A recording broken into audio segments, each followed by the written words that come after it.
Hello hello everyone. I hope आप सब लोग बहुत अच्छे होंगे। तो गाइज मैं हूँ आकाश, मीनू कुकिंग ब्लॉग से मैं हूँ आकाश। एक नया ऑडियो गल्प, एक नया पॉडकास्ट ऑडियो स्टोरी के एपिसोड लेकर आ गया हूँ मैं आप सब लोगों के सामने फिर से। तो गाइज आप सब लोग शायद सोच रहे हो कि हम लोग हिंदी में क्यों बात कर रहे हैं। तो गाइज तुम लोग गलत कोई वीडियोस पे नहीं आ गए हो, तुम लोग हमारा ही वीडियोस पे आए हो। तो गाइज बात ऐसा है कि हम लोग ऐसा डिसीजन लिया है कि हमारा हिंदी का भी हिंदी का भी बहुत ऑडियंस है। तो हम लोग आधा हिंदी में और आधा बंगाली पे ऑडियो स्टोरी लाएंगे। मतलब ऐसा कि पहले का पहला 10 एपिसोड हमारा बंगाली होगा, उसके बाद 10 एपिसोड हमारा हिंदी होगा। ऐसे ऐसे करके हम लोग कुछ डेकोरम सेट किया है हमारे चैनल का। तो ऐसे ही वीडियोस आएगा और हमारा हिंदी पॉडकास्ट हफ्ते में 2 आएगा, शायद 2 आएगा या फिर 1 आएगा। हम लोग कम्युनिटी पोस्ट पे बता देंगे, वो चिंता मत करो। हमारा कम्युनिटी पोस्ट जल्दी ही आ जाएगा तुम लोगों के सामने, जल्दी ही तुम लोगों को मिल जाएगा, चिंता मत करो। तो चलो शुरू करते हैं आज का पॉडकास्ट को। आज का ये पॉडकास्ट बहुत स्पेशल होने वाला है क्योंकि हम लोग हिंदी में कोई पॉडकास्ट अभी तक अपलोड नहीं किए। ये हमारा फर्स्ट हिंदी का पॉडकास्ट है। ये हमारा फर्स्ट हिंदी का पॉडकास्ट है, तो ये वैसे ही बहुत स्पेशल पॉडकास्ट है हम सब लोगों के लिए। तो हमारा ये कहानी हमें भेजा है राजस्थान से हमारा एक भाई ने। तो वो हमें जैसा लिख के बोला है हम लोग वैसा ही पढ़ के डिटो पढ़ के सुनाएंगे। कुछ पर्सनल इशू की वजह से वो अपना नाम बोलने के लिए हमें मना किया है। उसका नाम हम लोग ना बोले ही हम इस ये कहानी को सुनाएंगे तुम सब लोगों के सामने। उसने हमें लिखा है कि हेलो भाई, कैसे हो? मैं बढ़िया हूँ। आज मैं मेरे साथ हो गया है एक ऐसा हॉरर स्टोरी आप लोगों के प्लेटफॉर्म पे शेयर करने वाला हूँ। आई होप आप लोगों को मेरा ये स्टोरी अच्छा लगेगा। ये बात 2018 की है। तब मैं फर्स्ट ईयर का एक स्टूडेंट हूँ। मेरे घर से मेरा कॉलेज बहुत दूर है, तो मैं पेइंग गेस्ट रहने के लिए कॉलेज से थोड़ा दूर एक हाउस रेंट पे लिया था। जिस दिन मैं इस घर पे शिफ्ट हुई थी ना, उस दिन मेरे साथ मेरे मम्मी और मेरे पापा भी आए थे साफ़ सफाई शिफ्टिंग के काम पे मुझे हेल्प करने के लिए। और साफ़ सफाई शिफ्टिंग का काम करते करते दोपहर से शाम कब हो गया था हमें पता ही नहीं चला। और साफ़ सफाई का काम शिफ्टिंग का काम ख़त्म करके हम लोग जब खाने बैठे, तब मेरी मॉम ने मुझे बोला, सुन बेटा, तेरा रात का खाना वहाँ पर रखा है, टाइम से खाना खा लेना। हाँ, मैं और तेरा पापा थोड़ी देर के बाद निकलेंगे। आज रात आप लोग यहाँ पर रुक जाओ क्योंकि मुझे यहाँ पर एडजस्ट करने में थोड़ा सा टाइम लगेगा। ठीक है, आज हम लोग रुक जाएंगे तो कल सुबह पर चला जाऊंगी। उस दिन मेरे साथ मम्मी और पापा रुक गए थे, और उसके बाद वाले दिन मम्मी और पापा सुबह की ट्रेन पकड़ के घर चले गए और मैं निकल गया कॉलेज की ओर। वैसे ही कॉलेज का पहला दिन था और उसके बाद मैं कॉलेज पे किसी को ना पहचानती ना मैं कॉलेज का कुछ जानती। पहला दिन कॉलेज पे जाके बहुत असाइनमेंट, बहुत काम, बहुत होमवर्क और भी बहुत सारे किताबें खरीदना पड़ा था। उस इसलिए घर आते आते मेरा शाम का 6 बज गया। और कॉलेज से बहुत असाइनमेंट मिलने की वजह से वो कंप्लीट करने के लिए मैं घर आके चाय नाश्ता करके बैठ गया था उस असाइनमेंट्स को कंप्लीट करने के लिए। और मैं जब असाइनमेंट को कंप्लीट करने बैठा, तब मैं एक लड़की की रोने की आवाज़ सुनाई दे रही थी मुझे।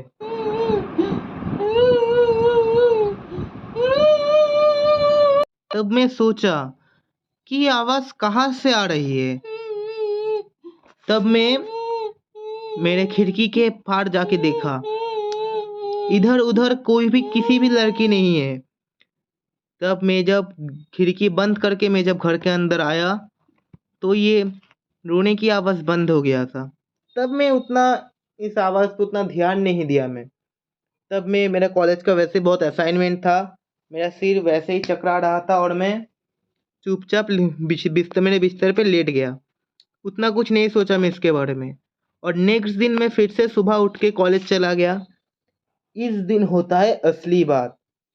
मैं जब घर आके मैं जब पढ़ने बैठता हूँ, मैं डेस्क पे बैठकर मैं पढ़ रहा हूँ, तब मैं दरवाजे के ऑटोमेटिक दरवाज़ा खुलने की एक आवाज़ मेरे कान पर आती है। मैं मेरे दरवाज़े की ओर देखकर देखता हूँ कि वहाँ पर कोई भी नहीं है, पर दरवाज़ा खुला है। पर बात ऐसे है कि दरवाज़ा खुला है पर वहाँ पर कोई नहीं है। इसके बाद मैं दरवाज़े के पास जाके देखा, दरवाज़े के पास कोई भी नहीं था और मैं बिस्तर पे आके लेट गया। और उसके बाद से 7 से 8 दिन मेरा बहुत बुखार था, लेकिन उस 7 से 8 दिन मेरा कोई ध्यान रख रहा था। मेरे सिर पर पानी के पट्टी फेर रहा था, मुझे खाना खिला दे रहा था एंड खाना कुक करके मेरे पास ला भी रहा था। मैं सोचा था कि वो मेरी मॉम है, पर वो मेरी मॉम नहीं थी, क्योंकि मेरी मॉम गाँव पे थी। मॉम तब गाँव पे थी, पर तब भी मुझे कोई एक अनजान शक्ति मुझे ध्यान रख रहा था मेरा। मैं पहले सोच रहा था कि वो मेरी मॉम है, पर 7 से 8 दिन लगातार मुझे फ़ोन पे ट्राई करने के बाद जब मेरे मॉम ने मुझे फ़ोन पे नहीं पाया, तब मेरी मॉम मुझे देखने के लिए मेरे घर पे आई, मॉम और मेरे डैड। मॉम और मेरे डैड आके मेरे ऐसे हालत देखकर मुझे सुस्त किया। एक दिन में मैं ठीक हो गया मॉम डैड आने के बाद। पर मॉम डैड ने आके मुझे बोला कि यहाँ पर तेरे टेबल के ऊपर खाना रखा हुआ था, तो क्या खाना कुक करके रख देता था पर डे? मुझे तब थोड़ा सा डर लगा। मैंने मॉम को पूछा कि आप कब आए हो? मॉम ने बोला, मैं तो आज आया हूँ, आज सुबह आके देखा तेरे टेबल के ऊपर खाना है। तब मेरे मेरे अंदर से एक डर आ गया मेरे अंदर। मेरा मॉम मेरा ध्यान नहीं रख रहा था तो कौन रख रहा था? और मेरा बुखार के मारे मेरा दिमाग भी काम नहीं कर रहा था तब। मैंने सोचा कि कोई अनजान शक्ति मेरा क्यों मदद करेगा? और बहुत सोचने के बाद मैं मेरे मॉम को बोला कि हाँ, मैं खाना बनाकर टेबल के ऊपर खुद ही रख देती हूँ। मॉम ये सुनकर बोला, तेरा इतना बुखार के अंदर भी तू खाना बना कैसे सकता है? तो मैंने मॉम को बोला कि मैं बना लिया था खाना। मैंने मॉम को कुछ नहीं बताया इसके बारे में, मॉम को भी नहीं बताया, डैड को भी नहीं बताया, क्योंकि वो लोग गाँव के रहने वाला है, थोड़ा बहुत पैनिक करता है वो लोग। ये सब थोड़ा-थोड़ा चीज़ से वो लोग बहुत पैनिक करता है, इसलिए मैं उन लोगों को कुछ नहीं बोला। पर मेरे अंदर वो डर था। इतने दिन कौन मेरा इतना ध्यान कौन रख रहा था? और जो रख रहा था वो मेरे मॉम के रूप लेकर रख रहा था मेरा ध्यान। और मेरा सिर भी इतना चकरा रहा था कि मैं तब कुछ बात नहीं कर पाया मेरे मॉम डैड से। मॉम डैड रात के ट्रेन पकड़ के चला गया और उस दिन रात मेरा फिर से तबीयत खराब होने लगा एंड फिर से मेरा कोई ध्यान रख रहा था। मैंने तब बोला, आप कौन हो? आप तो मेरे मॉम नहीं हो। तब वो अनजान शक्ति ने मुझे बोला, तुम जिस घर पे अब रह रहे हो उस घर पे सबसे पहले रहने हम लोग आए थे। मेरा हस्बैंड बहुत ड्रिंक करता था, बहुत दारू पीता था और दारू पी के घर आके मुझे और मेरे नन्हे से छोटे से बच्चे को जिसका 2 साल भी नहीं हुआ था उसे मारता था हर रोज। और एक दिन तो उसका ये सब बहुत ज्यादा हो गया था। उसका भुगतान हम लोग अभी भी कर रहे हैं। मैंने उसको बोला कि क्या हुआ था उस दिन? मैं सब कुछ जानना चाहता हूँ। और मैं यहाँ पर रहता हूँ, आपने मेरा कुछ बुरा क्यों नहीं किया? आप मेरा क्यों इतना मदद कर रहे हो? क्यों मेरा इतना ध्यान आप रख रहे हो? मैं सब कुछ जानना चाहता हूँ। और उस दिन ऐसा हुआ कि वो बहुत ड्रिंक करके उस दिन आया था और उस दिन आके वो मुझे बहुत मार रहा था, मुझे और मेरे बेटे को। और ये ऐसे मारते मारते मैं और मेरा बेटा मर गया। इसके बाद वो हमें इस जमीन के अंदर, इस घर के जमीन के अंदर गड्ढा खोद के हमें दफना दिया था इस जमीन के अंदर। और इसके बाद से हम लोग इस घर पे रह रहे हैं, मैं और मेरा बेटा, मेरा नन्हा सा बेटा। उसका आत्मा तो यहाँ पर नहीं है, उसका आत्मा को मुक्त प्राप्त हो गया। पर मैं इस घर पे अभी भी मेरे बेटे को ढूंढ रहा हूँ, मेरा बच्चे को ढूंढ रहा हूँ। पर इतनी दिन यहाँ पर जो भी आया था, जो जो रहने आया था यहाँ पर, सब लोग हमारा कोई कैसे भी कैसे होकर हमारा कोई बुरा किया था। पर तुम मेरे बेटे के जैसा हो, तुम मेरा कोई बुरा नहीं किए थे, तुम मेरा अच्छा किया। इसलिए मैं तुम्हारा इतना मदद कर रहा हूँ। और हम लोग ये भी जानते हैं कि हमें मुक्त प्राप्त कर सकते हो सिर्फ तुम ही मुझे और मुझे मुक्ति दे सकते हो। ये सब सुनने के बाद मैंने उसको बोला कि तुम चिंता मत करो, तुम्हें मुक्ति मैं दूंगा। उसके बाद वाले दिन मैं मेरे घर पे गया। मैं घर पे जाके मेरे मम्मी मेरे पापा को सब कुछ बताया एवं उन लोगों ने, मेरे मम्मी और पापा ने यहाँ पर एक अच्छा तांत्रिक को लेकर आया और यहाँ से उन दोनों बच्चे का, एक बच्चा और उसके माँ का मुक्ति दिलाया। और मैं उस घर पे बहुत दिन तक नहीं गया। 2018 पे मेरा कॉलेज शुरू हुआ था और उसके बाद 2020 पे लॉकडाउन आ गया था और अब 2023, मतलब ये आज से 5 साल पहले की कहानी है ये। तो आज उस घर का कैसा हालत है मैं जानना चाहता हूँ एक बार। मैं और कभी उस घर पे नहीं गया।